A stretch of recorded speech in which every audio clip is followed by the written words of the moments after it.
নবী করিম সাল্লাল্লাহু আলাইহি ওয়াসাল্লাম অল্প সংখ্যক মুমিন মুসলমান আল্লাহর প্যারা হাবিবের মুখে কলেমা পড়েছেন, মুসলমান হয়েছেন, নবীর সাথে নামাজ আদায় করছেন।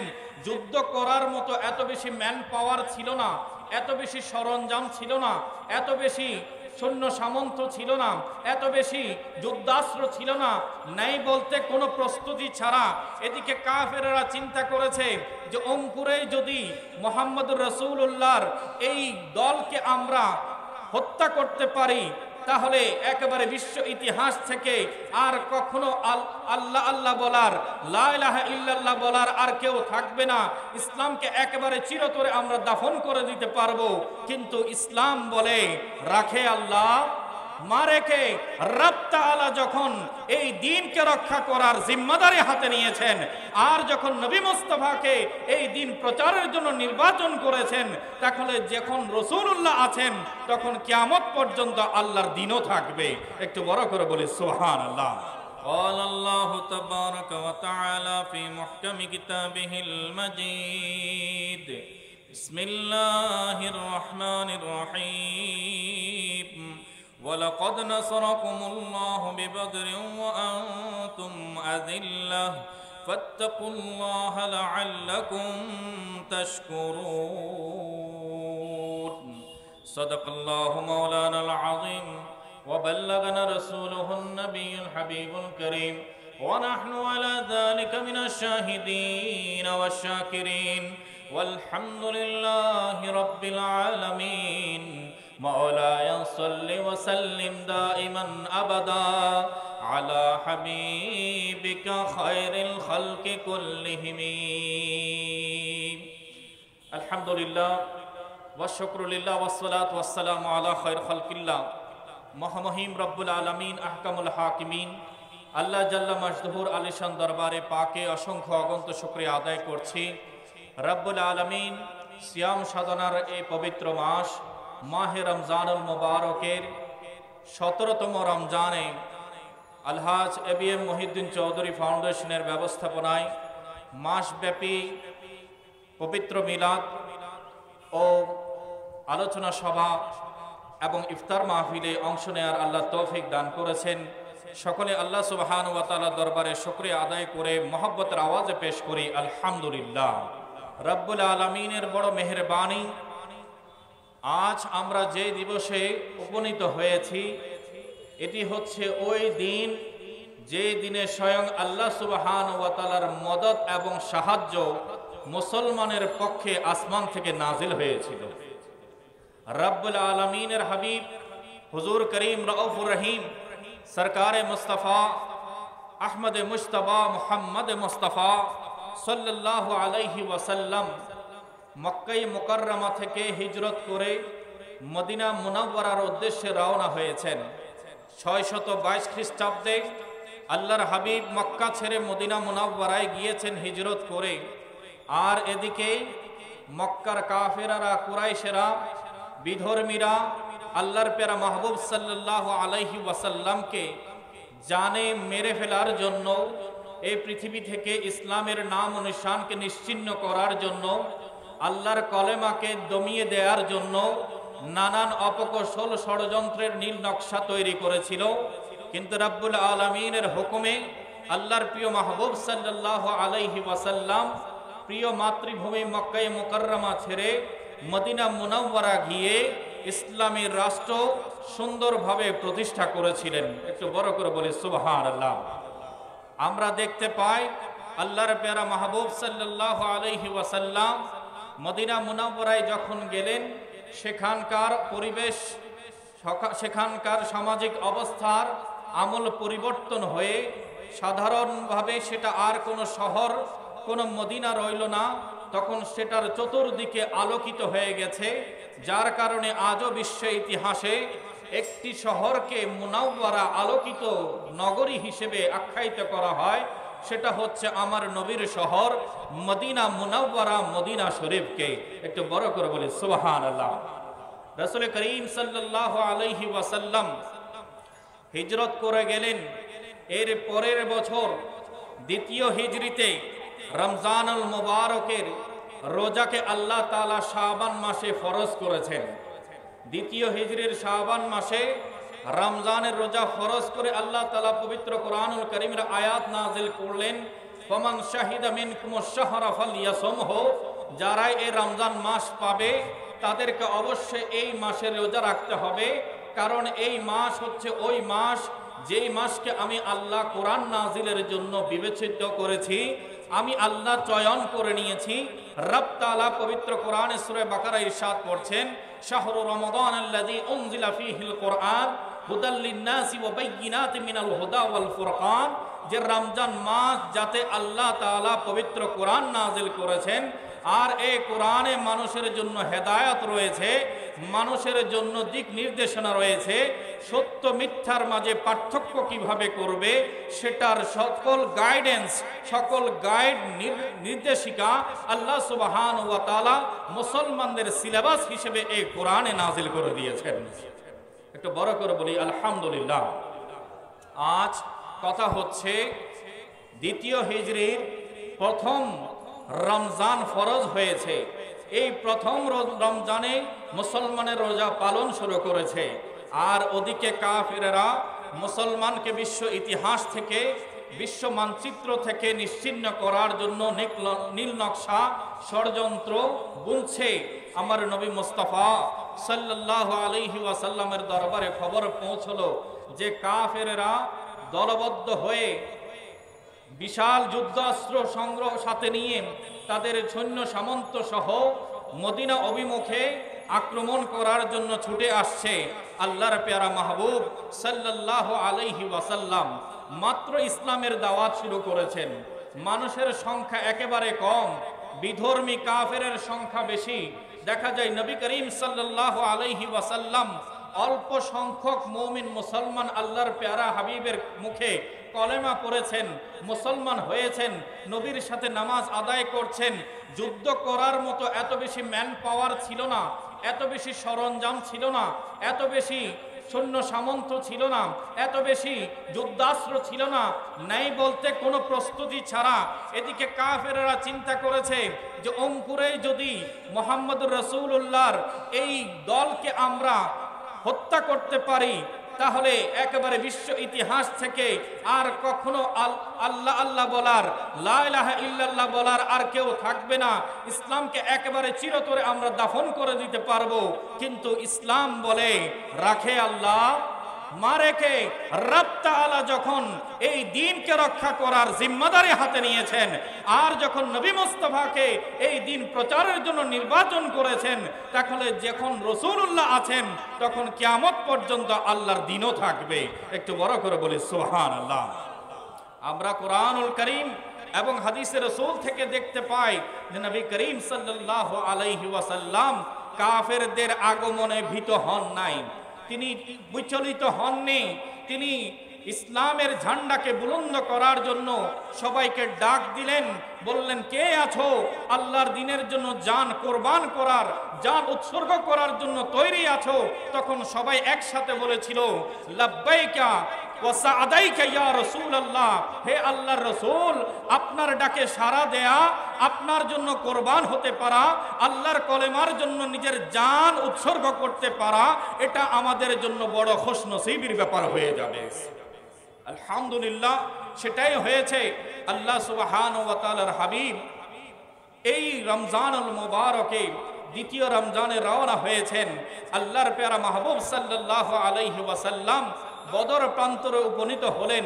16 রমজানুল মুবারকের গত রাত, 17 রমজানের রাতে আল্লাহর পেয়ারা মাহবুব সাল্লাল্লাহু আলাইহি ওয়াসাল্লাম আল্লাহর দরবারে হাত তুললেন, আয় আল্লাহ, তুমি যদি মুসলমানকে সহযোগিতা না করো তাহলে তোমাকে ডাকার মতো আর কেউ পৃথিবীতে থাকবে না।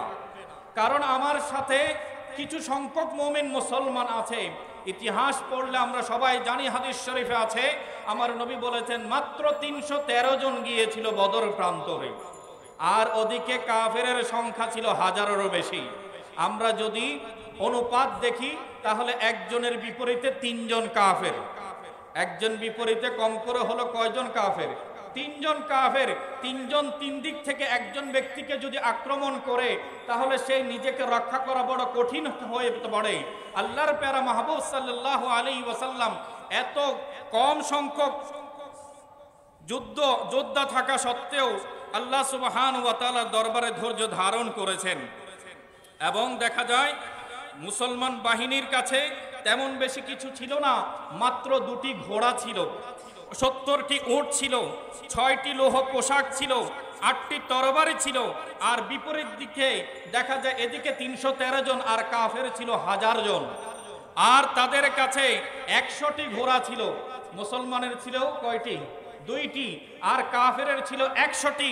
দেখা যায় মুসলমানের উট ছিল 70টি আর কাফেরের ছিল 700টি। তাহলে 700টি উট, 100টি ঘোড়া এবং তাদেরকে অধিক পরিমাণে যুদ্ধাস্ত্র, তাহলে যুদ্ধের প্রস্তুতি সব কিছু দেখেই বোঝা যায় যে মুসলমানদের চেয়েও প্রস্তুতি বেশি কাদের? কাফেরের। মুসলমানের চেয়েও প্রস্তুতি বেশি কাফেরের। এত বিশাল সংখ্যক যুদ্ধাস্ত্র সহ এত সুন্দর প্রস্তুতি নিয়ে আসা এই কাফেরের সাথে মুসলমান বিজয় লাভের জন্য যুদ্ধ করবে এমন অবস্থা পরিস্থিতি কিন্তু মুসলমানদের মধ্যে ছিল না। আমার নবী মুস্তাফা আগের রাতে আল্লাহ সুবহানাহু ওয়া তাআলার বড় ইবাদত করেছেন, আর ইবাদত করে হাত তুললেন, আই বারি তাআলা, এই 313 জনকে নিয়ে এসেছি, এরা যদি না বাঁচে কিয়ামত পর্যন্ত লা ইলাহা ইল্লাল্লাহ বলার কেউ থাকবে না। এরা যদি বিজয়ী না হয় ইসলামের কথা বলার জন্য আর কেউ বাকি থাকবে না। এদের বিজয়টা নিশ্চিত হতে হবে। তুমি যদি চাও তোমার কলেমা টিকে থাকো, তুমি যদি চাও তোমার দ্বীন ইসলাম টিকে থাকো, তাহলে বারি তাআলা তোমার দরবারে ফরিয়াদ, তুমি মুসলমানকে সহযোগিতা করবে, মুসলমানকে তুমি বিজয় নসিব করবে। একটু বড় করে বলি সুবহানাল্লাহ। এবং বাস্তবতা আমাদের আকীদা ক্লিয়ার করতে হবে। নবী যখন হাত তোলে আল্লাহ না দিয়ে পারে? একটু কথা বলি, আল্লাহ না দিয়ে পারে? সাধারণ বান্দার দোয়া কবুল হবে কি হবে না এখানে প্রশ্ন রাখা যেতে পারে, কিন্তু নবীর দোয়ার ব্যাপারে কোনো প্রশ্ন রাখা যাবে না। নবী হাত তোলার সাথে সাথে নবীর দোয়া আল্লাহর দরবারে কবুল হয়ে গেছে। এবং আলহামদুলিল্লাহ পবিত্র কোরআনুল কারীমে আল্লাহ সুবহানাহু ওয়া তাআলা সেই বিষয়টি একবারে স্পষ্ট করে বলে দিয়েছেন। সূরা আলে ইমরানের 123 নম্বর আয়াতে পাকে আল্লাহ বিশ্ববাসীকে আজ 1450 বছর ধরে এলান করে আসছেন, সতর্ক করে আসছেন, স্মরণ করিয়ে দিচ্ছেন, হে আমার বান্দারা মনে রেখো সেদিন বদরের প্রান্তরে লাকাদ নাসারাকুমুল্লাহু বিবদরিন, নিশ্চয় নিশ্চয় আল্লাহ তোমাদেরকে সহযোগিতা করেছিলেন। একটু বড় করে বলি সুবহানাল্লাহ। বদরের প্রান্তরে আল্লাহ সহযোগিতা করেছেন, সেটা আমাদেরকে কোরআনে আল্লাহ দেখিয়ে দিয়েছেন এবং বলছেন ওয়া আনতুম আজিল্লা, এমন অবস্থায় তোমরা দুর্বল ছিলে, তোমাদের সৈন্য সংখ্যাও কম ছিল, যুদ্ধাস্ত্রও কম ছিল, কিন্তু আমি বারি তাআলা যখন সহযোগিতা করেছি আর তোমরা যখন আমি আল্লাহকে ভয় করে আমার রাসূলের ডাকে লাব্বাইক বলে যুদ্ধে অংশগ্রহণ করেছো, যখন আমি আল্লাহ তোমাদের হয়ে গেছি, হাদিসে পাক আমার নবী বলছেন মাল্লাহুল মাওলা ফালাহুল কুল, যখন মাওলা কারো পক্ষে হয়ে যায় তখন গোটা জগৎ তার পক্ষে হয়ে যায়। আলহামদুলিল্লাহ নবী মুস্তাফা সাল্লাল্লাহু আলাইহি ওয়াসাল্লামের নেতৃত্বে এই মহান যুদ্ধের মধ্যে আমার আল্লাহ যখন মুসলমানদের সহযোগিতা করেছেন, তখন এই যুদ্ধের মধ্যে কাফেরেরা পরাজিত হয়েছে, আমার আল্লাহ মুসলমানদেরকে মহান বিজয় দান করেছেন। একটু বড় করে বলি আলহামদুলিল্লাহ। আল্লাহ তাআলার দরবারে আমরা শুকরিয়া আদায় করছি।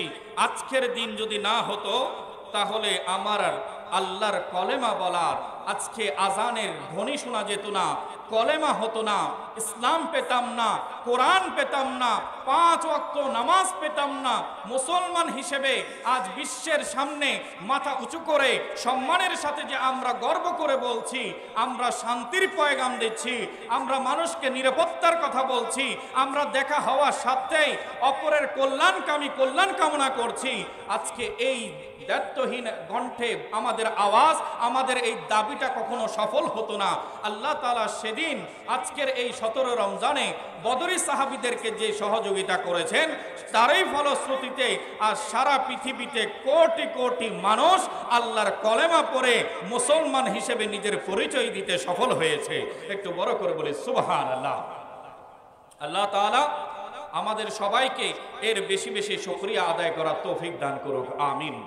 যে কথাটি বলছিলাম, সাহাবায়ে কেরাম নবী মুস্তাফার কথার সাথে কথা মিলিয়েছেন, কণ্ঠের সাথে কণ্ঠ মিলিয়েছেন। যখন ইখলাস ও মুহাব্বতের সাথে কোনো ভালো কিছুর নেতৃত্ব দেয়া হয়, তখন সেটাতে মতের সাথে একাত্মতা ঘোষণা করাটা কোরআন ও পাকে আল্লাহ সুবহানাহু ওয়া তাআলা নবীর সুন্নত বলে ঘোষণা করেছেন। আজ যে বদরি সাহাবীদের কথা বলছি, ওনাদের নাম নিয়ে যদি কেউ দোয়া করে, ওই মজলিসের দোয়া আল্লাহর দরবারে কবুল হয়ে যাবে। কারণ আমার নবী মুস্তাফা বলেছেন, বদরি সাহাবীরা যত কিছুই করুক না কেন, আমার নবী সহিহ বুখারী শরীফের হাদিসে স্পষ্ট বলেছেন, ইমালু মা শিতুম, তোমাদের যা ইচ্ছা তাই করো, তোমাদের ব্যাপারে কোনো জিজ্ঞাসা নেই, তোমাদেরকে নিয়ে কিয়ামতের ময়দানে কোনো হিসাব নিকাশ হবে না। এই বদরের প্রান্তরে তোমাদের অংশগ্রহণটাই আল্লাহর কাছে এত বেশি পছন্দ হয়েছে, তোমাদের জীবনের আর কোনো দিকে নজর দেয়া হবে না, তোমাদেরকে আমি নবীর সাথে জান্নাতুল ফেরদৌস দান করা হবে। এবং আলহামদুলিল্লাহ আমরা যদি দেখি, শুধু এই ঘোষণাটি পরবর্তীতে নয়, বরঞ্চ আল্লাহর প্যারা মাহবুব সাল্লাল্লাহু আলাইহি ওয়াসাল্লাম জীবদ্দশায় বদরের দিনেই আমার নবী ঘোষণা করেছেন। একজন সাহাবীর আম্মাজান হযরত হারেসা রাদিয়াল্লাহু তাআলা আনহা হারেসা রাদিয়াল্লাহু তাআলা আনহু, তিনি একজন নওজোয়ান যুবক, তার মায়ের একমাত্র সন্তান। আমরা যারা সন্তানের অধিকারী হয়েছি, পিতা এবং আমরা অভিভাবক হওয়ার সৌভাগ্য অর্জন করেছি, আমরা জানি সন্তানের কদর মমতা সন্তানের জন্য সন্তানের অভিভাবকের অন্তরে কেমন থাকে। ওই মায়ের একমাত্র সন্তান হযরতে হারেসা। এই হাদিসটি সহিহ বুখারী শরীফে 3982 নম্বর হাদিসে পাক।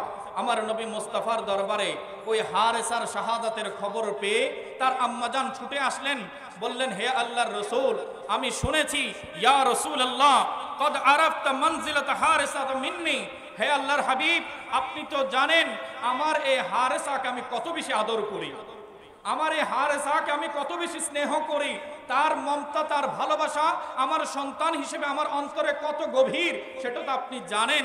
এখন আপনার কাছে আমার জিজ্ঞাসা, ফাইয়াকুন ফিল জান্নাতি আসবিরু ওয়া আহতাসিব, যদি আমার এই সন্তান জান্নাতে থাকে, আমি শুনেছি সে শহীদ হয়ে গেছে, আমার সন্তান যদি জান্নাতে থাকে, আপনাকে আমি ওয়াদা দিচ্ছি, আমি ধৈর্য ধরব, আল্লাহর কাছে সওয়াবের প্রত্যাশী হব। আর যদি ওয়াইন তাকুল উখরা তারা মা আসনাউ, যদি তার বিপরীত হয়, তাহলে আপনি তো বুঝতেই পারছেন তার শোকে আমি কিভাবে কাতর হয়ে গেছি, আমি বুঝে উঠতে পারছি না আমি কেমন আচরণ করব।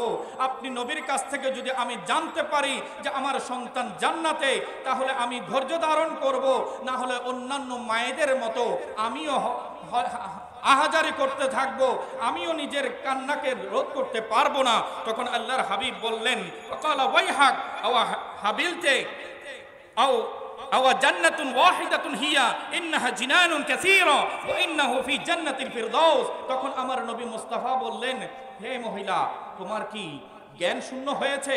তুমি অস্থির হয়ে গেছো? আল্লাহর কাছে কি জান্নাত একটি নাকি? আল্লাহর কাছে তো অনেক জান্নাত রয়েছে। আমরা সবাই জানি জান্নাত কয়টি? 8টি। আল্লাহর কাছে একটি নয়, আল্লাহর কাছে অনেক জান্নাত রয়েছে। আমার নবী মুস্তাফা বলছেন, ওই জান্নাতের মধ্যে যেটা জান্নাতের সরদার, যেটা শ্রেষ্ঠ জান্নাত, সেই জান্নাতুল ফেরদৌস আল্লাহ তোমার সন্তানকে নসিব করেছেন। আলহামদুলিল্লাহ, নবী মুস্তাফা সাল্লাল্লাহু আলাইহি ওয়াসাল্লাম সুসংবাদ দেওয়ার সাথে সাথে তার আম্মাজান হযরতে হারেসার আম্মাজান সাথে সাথে তার কান্না বন্ধ করলেন, সবর করলেন এবং একজন মর্দ মুজাহিদ শহীদের মা হিসেবে নিজে বড় অহংকার গর্ববোধ করলেন, আল্লাহর দরবারে শুকর আদায় করলেন। আজকে এই বদরি সাহাবীদের উসিলা নিয়ে, তাদের নাম নিয়ে আমরা দোয়া করব। আশা করছি রাব্বুল আলামিন আমাদের জীবনের সকল সমস্যাগুলোকে দূর করে দেবেন। আজ যে কথাটি বলছি, ইসলাম কেন প্রতিষ্ঠা লাভ করেছে, ইসলাম কেন এই দুনিয়াতে আবির্ভাব হয়েছে, এর মূলে যদি আমরা ইসলামের নামটাও দেখি, ইসলাম সবসময় মানুষকে নিরাপত্তা দিয়েছে, মানুষের কল্যাণকামী হয়েছে, মানুষের উপকার করেছে। কখনো কাউকে আঘাত করা ইসলামের আমল নয়। বদরের যুদ্ধে যদি আমরা ইতিহাস দেখি, আমাদের নবী বা ইসলামী মুজাহিদ যারা যোদ্ধা, এরা কাফেরদের উপর আক্রমণ করেনি। প্রথমে আক্রমণ করেছে কাফেরেরা, আর যখন আক্রমণ করে তখন সে আক্রমণ প্রতিহত করতে হয়। তাই ডিফেন্স থেকে প্রতিহত করেছেন, তাদের উপরে উপর্যুপরি আক্রমণ মুসলমানরা করে নাই। তাই ইসলামের সব সময় আমরা একে অপরের সাথে দেখা হলে কি বলি? সালাম বিনিময় করি, আসসালামু আলাইকুম ওয়া রাহমাতুল্লাহ। এরপরে উত্তরে তিনিও বলেন ওয়া আলাইকুম আসসালাম ওয়া রাহমাতুল্লাহি ওয়া বারাকাতুহু। মানে কি? আগন্তুক ব্যক্তি আমাকে দেখার সাথে সাথে এই কথাটা বুঝতে পারে যে আমার দ্বারা তার কোনো ক্ষতি হবে না, আমার দ্বারা তার কোনো অনিষ্ট হবে না, কোনো ক্ষতি হবে না, এবং সেও আমাকে জানান দে তার দ্বারা আমার কোনো ক্ষতি হবে না। অর্থাৎ ইসলাম সুন্দরের জন্য এসেছে, কারো ধ্বংস কামনা করার জন্য আসেনি। আজ ইসলামের ইতিহাসে 17 রমজান আল মুবারক প্রতি বছর আসে। এবছরও আমরা পেয়েছি, আগামীতেও আমরা পাবো, উদযাপন আমরা করব। তবে আমাদেরকে একটা জিনিস মাথায় রাখতে হবে, পবিত্র কুরআনুল কারীমে সূরা আনফালের মধ্যে আল্লাহ তাআলা এই বদর দিবসকে ইয়াউমুল ফুরকান বলেছেন, সত্য এবং মিথ্যার মাঝে পার্থক্য নিরূপণকারী। মনে রাখতে হবে, সত্য যখন আছে, সত্যর বিপরীতে মিথ্যার শক্তিও থাকবে। কিন্তু আমরা কোন পক্ষে থাকব? অনেকে মনে করে লোক যেখানে বেশি সেখানে গেলে বোধহয় আমি সত্যের মধ্যে আছি। নয়, আমাদের ইতিহাস বলছে ইসলামের যে যুদ্ধ বিগ্রহ সেগুলো যদি আমরা স্টাডি করি তাহলে দেখা যায় সংখ্যায় কম হোক, যদি তাদের ঈমানের শক্তি বলিয়ান থাকে, আল্লাহ আল্লাহ রসুল যদি তাদের উপরে রাজি থাকে, তারা যদি আল্লাহ আল্লাহ রসুলের নীতির উপরে থাকে, তাহলে সংখ্যা কমটা তাদের দুর্বলতা নয়, বরঞ্চ ওই কম সংখ্যককে বেশি সংখ্যকের উপরে আল্লাহ বিজয় দান করতে পারেন। পারেন কিনা? পারেন। আলহামদুলিল্লাহ, সেটা বারংবার আমাদের কাছে প্রমাণিত হয়েছে। বদরের প্রান্তর আল্লাহ তাআলা সেটা প্রমাণ করে দিয়েছেন। এখন আপনাদের কাছে একটি গুরুত্বপূর্ণ বিশেষ অনুরোধ রেখে আলোচনার ইতি টানবো। এরপর আমরা দুরূদ সালাম পড়ব। ইফতারের পূর্বে দোয়া কবুল হয়, আমরা দোয়া করব আল্লাহ তাআলা যেন বদরি সাহাবীদের ওসিলায় আমাদের প্রত্যেকের জীবনের গুনাহ মাফ করে দেন, আমাদের মা বাবার গুনাহ মাফ করে দেন, এবং আমাদেরকে শারীরিকভাবে সুস্থতার জীবন নসিব করেন। বিশেষ করে সারা পৃথিবীতে যেসব আমাদের মুসলমান ভাইয়েরা নির্যাতিত, নিষ্পেষিত, ফিলিস্তিনের গাজা থেকে শুরু করে নানান দেশে, বিভিন্ন দেশে আমাদের মুসলমান ভাইরা যেখানে আক্রান্ত হচ্ছেন, আল্লাহ তাআলা যেন আজকের ইফতার মাহফিলের দোয়ার বরকতে তাদের প্রত্যেককে নিরাপদ জীবন নসিব করেন। একটু সবাই বড় আওয়াজে বলি আমিন। রাব্বুল আলামিন যেই মহান দ্বীন ইসলাম আমাদেরকে দান করেছেন, সেটার মূলে ছিল মানুষের কল্যাণ সাধন করা। আজ আমরা একে অপরের খোঁজ রাখতে হবে, একে অপরের অবস্থা সম্পর্কে জানতে হবে। আল্ট্রা মডার্ন অত্যাধুনিক হতে গিয়ে আমরা পাশের ফ্ল্যাটে কে আছে তার নাম পর্যন্ত অনেক সময় জানি না। পাশের ডেস্কে আমার কোন কলিগ কাজ করছে, তার কি কি হক, কি কি অধিকার আমার সাথে জড়িত, সেটা সম্পর্ক আমরা জানি না। বরঞ্চ আমাদের আচরণের দ্বারা তিনি অনেক সময় বিব্রতকর অবস্থায় পড়ছেন, কষ্ট অনুভব করছেন, কিন্তু ইসলাম সেটাকে কখনো প্রমোট করেনি। ইসলাম সবসময় বলেছে নিজের জন্য যেটা বেহতর, নিজের জন্য যেটা উত্তম মনে করো, অপরের জন্য সেটা উত্তম মনে করো, তবে তুমি মুমিন হতে পারবে। এখন আমরা নিজের স্বার্থ, নিজের সুন্দর জীবন, নিজের স্বাস্থ্য, নিজের চলাফেরা, নিজের অবস্থান, সবকিছুর নিরাপত্তা নিশ্চিত করার জন্য যতটুকু গুরুত্ব দিই, পাশের জন কিংবা প্রতিবেশীর ক্ষেত্রে সেটা আমরা গুরুত্ব দিই না। এই প্রতিবেশীর সংজ্ঞাটা আমি একটু স্পষ্ট করতে চাই। অনেকে মনে করে যে আমার পাশের বাড়িতে যারা অবস্থান করে কিংবা শরীয়ত মোতাবেক 40 ঘর পর্যন্ত যারা আমার আশেপাশে আছে এরা আমার প্রতিবেশী। কিন্তু যদি আমরা একটু খেয়াল করি, আমরা যেখানে থাকি না কেন, আমার পাশের জন কিন্তু আমার প্রতিবেশী। সেটা যদি আমি গণপরিবহনে চলি, তাহলে গণপরিবহনের এক সিটে আমি বসা, আরেক সিটে আরেকজন বসা, তিনি কিন্তু আমার প্রতিবেশী। আমি যদি আমার নির্ধারিত স্থান থেকে বেশি জায়গা নিজে জুড়ে নিয়ে যদি বসি, তাহলে আরেকজন ভাইয়ের বসতে সহজ হবে নাকি কষ্ট হবে? কষ্ট হবে। তাহলে আমি ওই সিটে বসে আমার অধিকারের বাহিরে আরেকজনের অধিকারও খর্ব করে বসে আছি। আমি যখন নিজের অফিসে বসবো, আমার ডাইসের কাজগুলো, আমার জিনিসপত্রগুলো যদি আমি গুছিয়ে রাখি এবং আমার আচরণটা যদি সৌজন্যমূলক হয়, আমার চলাফেরা, আমার কথাবার্তাগুলো যদি মার্জিত হয়, তাহলে আমার পাশের জন্য নিরাপদ থাকবে। এখন কিছুক্ষণ পরপর যদি আমি মুঠোফোনে বা কোনো কারণ ছাড়াই অহেতুক উচ্চবাচ্য করে থাকি, চিৎকার চেঁচামেচি করে থাকি, তাহলে পাশের জনের ডিস্টার্ব হবে কিনা? হবে। তাহলে আমার আচরণের দ্বারা আমার পাশের জনের বিরক্তির কারণ হওয়া, এটা হচ্ছে আমি প্রতিবেশীর হকটা নষ্ট করেছি।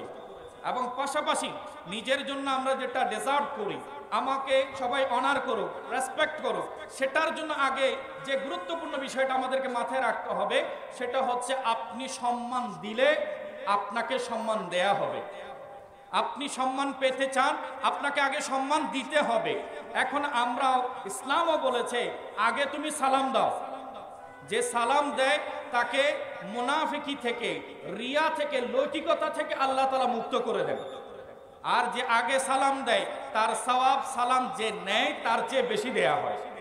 সালাম গ্রহীতার চেয়ে সালাম দাতাকে অনার বেশি করা হয়, প্রাইজ বেশি দেওয়া হয়, সওয়াব বেশি দেওয়া হয়। এটার পেছনে মেসেজটা কি?